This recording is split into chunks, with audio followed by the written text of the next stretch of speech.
Could a strange substance found by a southwest Arkansas man be part of a government test? Well, that's the question at the heart of a phenomenon called chemtrails, now getting widespread attention. Well, tonight, KSLA News 12 investigation reporter Jeff Farrell shows us the results of testing we had done about what's in our skies. It seemed like some mornings it was just crisscrossing the whole sky. It was just like a giant checkerboard. Bill Nichols snapped several photos of the strange clouds from his home in Stamps, Arkansas. They begin as normal contrails from a jet engine, but do not fade away like a normal contrail. Soon after, he saw particles in the air. You know, because we'd see it drop to the ground in a haze. Nichols then noticed the material collecting on the ground. This is water and stuff that I collected in bowls. I had it set out in my backyard on my dad's pickup truck. KSLA News 12 had the sample tested at a lab. The results? A high level of barium, 6.8 parts per million, more than 3 times the toxic level set by the EPA. Armed with these lab results about the high levels of barium found in our sample, we decided to contact the Louisiana Department of Environmental Quality. They told us that, yes, these levels are very unusual, but at the same time, they added the caveat that proving the source is a whole nother matter. Barium is a hallmark of other chemtrail testing, which even attracted attention from a Los Angeles TV station. There's already no shortage of unclassified weather modification programs by the government.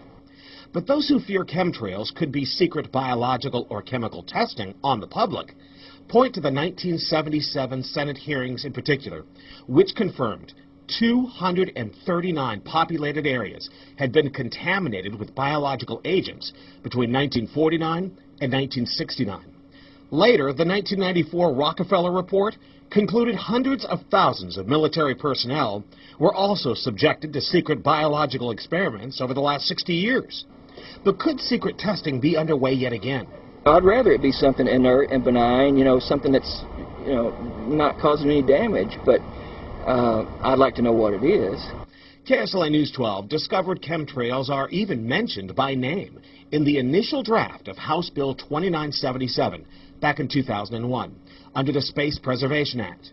But the military denies any such program exists. Jeff Farrell, KSLA News 12 reporting.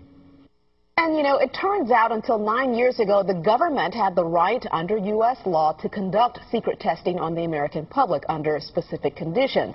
Only a public outcry repealed part of that law, with some exceptions.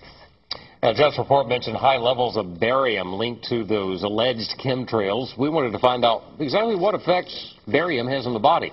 We spoke with Mark Ryan, the director of the Poison Control Center. Ryan tells KSLA News 12 that short-term exposure can lead to anything from stomach to chest pains.